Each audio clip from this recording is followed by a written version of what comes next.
Okay Harshada, ये gold prices at all time high, almost 72,000 की trajectory है। टाइटन आज भाग रहा है, हल्का सा पुल बैक है 3706 पे, लेकिन आज सुबह सीधा सौदा में नीरज जी कुछ ग्राउंड रियलिटीज बता रहे थे कि आभूषण खरीदना इस वक्त ड्राई हो गया, लोग नहीं खरीद रहे हैं। तो ये टाइटन के फेवर में तो नहीं है, एटलीस्ट, है ना? है ये ऐसा है, हो रहा है 72,000 पे सोना? वीरू, ऑनेस्टली मुझे नहीं पता, क्योंकि मैं सिर्फ सॉवरेन गोल्ड बॉन्ड ही खरीदती हूँ। मैंने आभूषण खरीदे, जमाना हो गया, जमाना, ठीक है? तो talking to the wrong person completely. लेकिन हाँ, मैं किसी से सुन रही थी कि वो एक्सचेंज वाला ही सोना इस समय, अगर कोई न्यू ज्वेलरी खरीद भी रहा है, वो पुरानी एक्सचेंज करके नहीं ले रहे हैं।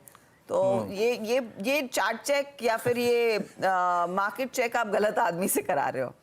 ये एक्चुअली वो दीपन मेहता सही कह रहे थे कि उनकी तरफ उन पर काफी ज्यादा प्रेशर है। तो ये सातपुते जी से पूछते हैं। सातपुते जी, कल गुड़ी पाड़वा के लिए कुछ ऐसा प्रेशर आया कि जाकर कुछ सोना वोना खरीदा जाए? नहीं नहीं हर्षदा जी, मैं भी आपके साथ ही हूँ। मुझे लगता है कि ये लेवल ऐसा है कि इस लेवल पे तो फ्रेश तो बाय करने का मुझे लगता है कि कोई चांस ही नहीं। मुझे याद है मैंने जब लास्ट टाइम किया था, दैट टाइम इट वाज 32,000, और उसके बाद तो मैंने कभी लिया नहीं। और आपने बिल्कुल सही कहा कि जो हो रहा है वो सिर्फ एक्सचेंज का ही काम हो रहा है, क्योंकि मेरे कुछ दोस्त भी है इस फील्ड में। तो उनसे जब बात हुई तो उन्होंने यही कहा कि Rajesh, at this level fresh कोई कैश डिपॉजिट करेगा नहीं, कोई इन्वेस्टमेंट करेगा नहीं, लेकिन जो पुराना है उसी में थोड़ा सा घुमा के कुछ काम होता है। तो आप कह सकते हैं कि वही चल रहा है आजकल। धर्मेश जी, कुछ है क्या चैनल चेक इस पे कि सोने में लोग इन लेवल्स पर खरीद रहे हैं, नहीं खरीद रहे हैं? अभी तो वैसे वो शादी वादी वाली डिमांड नहीं है, लेकिन अगर प्री प्लानिंग में किसी को लेना हो तो कुछ दिख रहा है क्या? देखिए, जो नंबर्स आए थे बिजनेस अपडेट में, वो नंबर तो स्ट्रांग आए थे टाइटन्स के भी, कल्याण ज्वेलर्स, सबके नंबर स्ट्रांग आए थे। बट यहाँ पे ये काफ़ी मुद्दे वाली बात रहेगी कि ये जो रेवेन्यू में ये माइनस करते हैं या नहीं करते हैं एक्सचेंज का। सो अगर वो एडजस्ट करने के बाद का ये नंबर है, तब तो ये क्लियर कट साइन है कि 18-20% के आसपास का ग्रोथ का नंबर से, तो फिर तो बाइंग हो ही रही है ओवरऑल।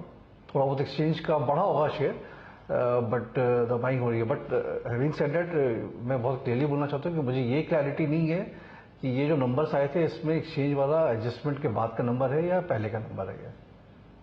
मेरे ख्याल में वो तो वैसे भी पिछले क्वार्टर के नंबर्स थे। ये तो प्राइसेस अभी बढ़ना शुरू हुई हैं, इतना स्पाइक आ रही हैं। तो देखते हैं ये Q1 के नंबर्स में कैसे रिफ्लेक्ट करेगा। बहरहाल कुछ और काउंटर्स आपकी स्क्रीन पर लेकर आते हैं। इस पर एक टेक चेक ले ही लेते हैं। भयती जी बताइए, टाइटन पर ट्रेड क्या बनेगा फिर? क्योंकि वो हल्का सा ऊपर है, लेकिन बाकी प्लेयर्स आप देखिएगा, सेनको हो, कल्याण ज्वेलर्स हो, इन सब में ज्यादा कुछ एक्शन है नहीं। जी हर्षदा जी सिर्फ एक ऐड करना चाहूंगा। अगर मैं ग्लोबल के गोल्ड प्राइसेस से कंपेयर करूं इंडियन प्राइसेस को, कंसिडरिंग इवन जो वहाँ 3 ट्रे ऑunce का रेट है और यहाँ पर हमारे केजीज में रेट है, और करेंसी का भी मार्कअप, करेंसी का भी एडजस्टमेंट कर दूं, तो भी इंडिया में अभी 3,000 रुपये करीब करीब गोल्ड जो सस्ता चल रहा है। तो हमें लग रहा है कि यहाँ पे वो जो आप बता रहे हो कि गोल्ड में बाइंग नहीं हो रही है, वो क्लियरली विजिबल है कि गोल्ड यहाँ पे अभी भी थोड़ा सा डिस्काउंटेड है compare to parity price.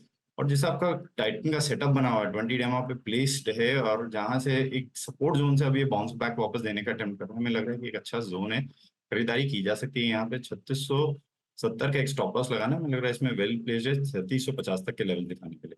Okay, तो टाइटन पर एक शायद ट्रेड बनता दिखाई देगा। लेकर आते हैं स्क्रीन पर आपके कुछ और ट्रेड्स जहां पर थोड़ा बहुत एक्शन बनता हुआ दिखाई दे रहा है।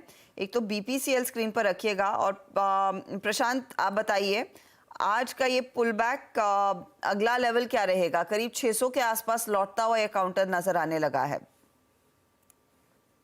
तो हर्षा जी, यहाँ पे एक चीज जो सबसे पहले मैं कहना चाहूंगा वो है कि बेस बन चुकी है ऑलमोस्ट, यानी आसार सारे नजर आ रहे हैं कि बेस फॉर्मेशन हो चुका है। और अभी हम करीबन ऑलमोस्ट 600 के स्ट्राइकिंग रेंज में, जैसे आपने कहा, मेरे हिसाब से यहाँ पे जो पोजिशनल स्टॉप लॉस होगा वो 580 का, इससे छेड़खानी नहीं करनी चाहिए। 580 स्पॉट क्लोजिंग कोई ट्रेडिंग के हिसाब से ले रहा है तो वो 588 का स्टॉप लॉस लगा सकता है। 588 आपका जो टारगेट 1 होगा वो होगा 620, 620, और 620 के ऊपर नेक्स्ट लेवल होगा 640।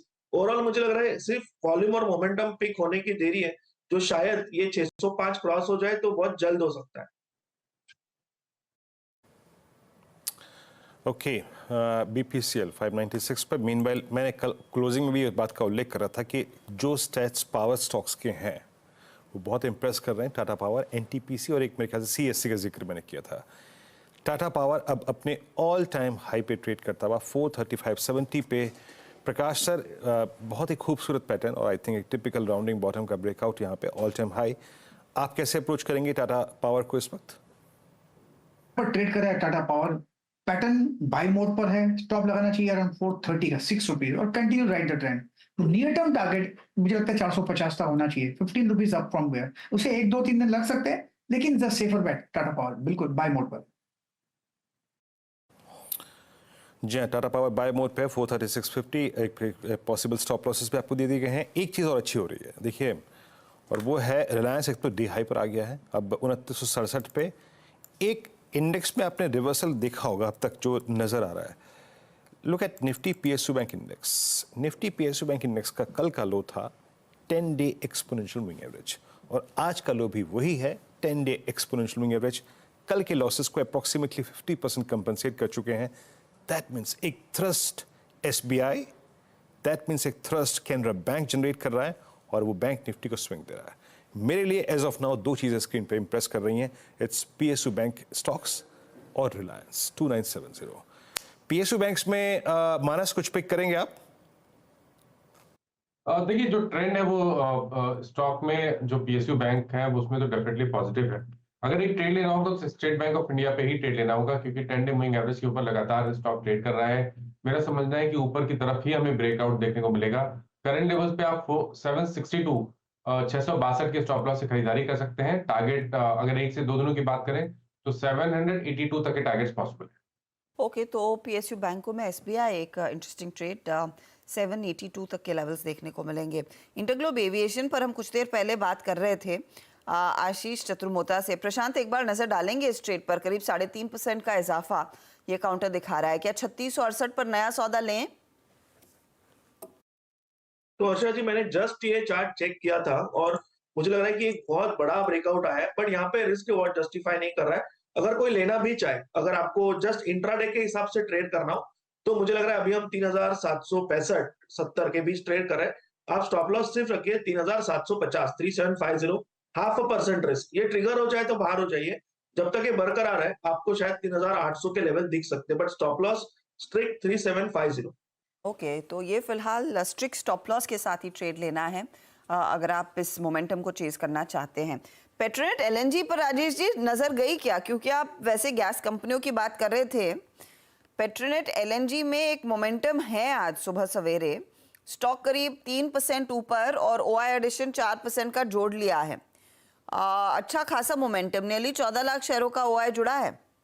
बिल्कुल बिल्कुल हर्षदा जी, मैं इसको वॉच ही कर रहा था कि इसमें देखिए दो चीजें मुझे प्रोमिनेंटली अच्छी लग रही है। एक तो यहाँ पे एक रेंज ब्रेकआउट है। एक चैनल था जिसका लोअर बैंड था 255 का और इसका हायर बैंड था करीबन 292 का। तो ये जो रेंज है इसका ब्रेकआउट मिला है with rise in volume and gain in open interest. तो यहाँ पे लॉन्ग एडिशन हुआ है, तो पेट्रोनेट एलएनजी पे बाय रखे, 290 का स्टॉप लॉस मेंटेन करेंगे। इनिशियली थोड़ा सा डीपी रखेंगे, जैसे ही 300 को पार करेगा स्टॉप लॉस को आप ट्रेल करें 295 पे और रैली को राइड कर सकते हैं for the positional target of 325 to 330। लेकिन अगर आपको प्योर स्विंग ट्रेड लेना है तो 308 310 के आसपास एक बार के लिए प्रॉफिट टेकिंग कर लीजिए। तो यहाँ पे जिस तरह से पैटर्न पैन आउट है, यस इट्स अ बाय। जी हाँ। बता दें कि मनी कंट्रोल पर दिए गए विचार एक्सपर्ट्स के अपने निजी विचार होते हैं। वेबसाइट या मैनेजमेंट इसके लिए उत्तरदायी नहीं है। यूजर्स को मनी कंट्रोल की सलाह है कि कोई भी निवेश निर्णय लेने से पहले सर्टिफाइड एक्सपर्ट की सलाह लें।